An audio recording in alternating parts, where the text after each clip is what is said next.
ঘূর্ণিঝড় রিমাল আগামীকাল রাত ১২টা নাগাদ বাংলাদেশের উপকূলীয় এলাকায় আঘাত হানতে পারে। সবশেষ ব্রিফিংয়ে জানিয়েছে আবহাওয়া অফিস, সমুদ্র বন্দরগুলোকে ৩ নম্বর সতর্ক সংকেত দেখাতে বলেছে। এরই মধ্যে অশান্ত হয়ে পড়েছে উপকূল। মাছ ধরা ট্রলারগুলোকে নিরাপদ স্থানে ফেরার নির্দেশ দেওয়া হয়েছে। পর্যটকদের সতর্ক করার পাশাপাশি টাওয়ার থেকে পর্যবেক্ষণ করা হচ্ছে পরিস্থিতি। উপকূলীয় এলাকায় জানমালের রক্ষায় খোলা হয়েছে আশ্রয়কেন্দ্র। ক্ষতি এড়াতে জনসচেতনতামূলক মাইকিং করা হচ্ছে। ওয়ালটন এয়ার কন্ডিশনার এক্সচেঞ্জ অফারে স্প্লিট এসিতে ২৩,০০০ টাকা পর্যন্ত নিশ্চিত ছাড়।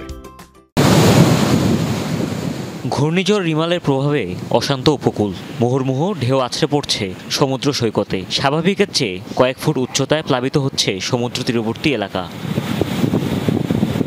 সাগর অনেকটাই শান্ত ছিল, সময় বাড়ার সাথে সাথেই সাগর অনেকটা উত্তাল হয়ে গেছে, ঢেউয়ের পরিমাণ অনেকটা বেড়ে গেছে। টুরিস্ট হিসেবে জাস্ট এরকম ঢেউ তো কখনো সামনাসামনি দেখা হয়নি, তো এটা একটু দেখতে আসছি, উপভোগ করতে আসছি।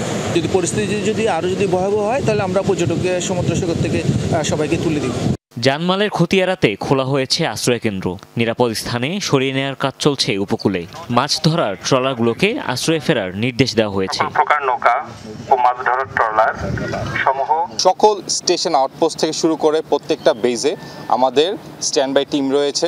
ঘূর্ণিঝড় পরবর্তীতে যে কোনো দুর্যোগ মোকাবেলায় বাংলাদেশ কোস্টগার্ড সর্বদা প্রস্তুত রয়েছে।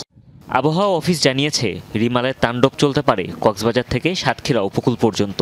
ভারী বৃষ্টি হবে, ঝড়ের প্রভাবে পাহাড়ি অঞ্চলে ভূমিধসের আশঙ্কা রয়েছে। এর বাতাসের গতিবেগ ১১০ থেকে ১২০ কিলোমিটার, এটা থাকবে র্যান্ডম গতিবেগ। আর এটা দমকা অথবা জোরো হাওয়ার আকারে ১৩০ কিলোমিটার পর্যন্ত বৃদ্ধি পাবে। ডিভাস্টেশন হবেই যে সমস্ত এলাকার উপর দিয়ে এই ঝড়টি অতিক্রম করবে। রিমাল মোকাবিলায় ৮০,০০০ স্বেচ্ছাসেবক ও উপকূলে ৪,০০০ আশ্রয়কেন্দ্র প্রস্তুত আছে বলে জানিয়েছে মন্ত্রণালয়। হুমায়ুন রশিদ, যমুনা নিউজ।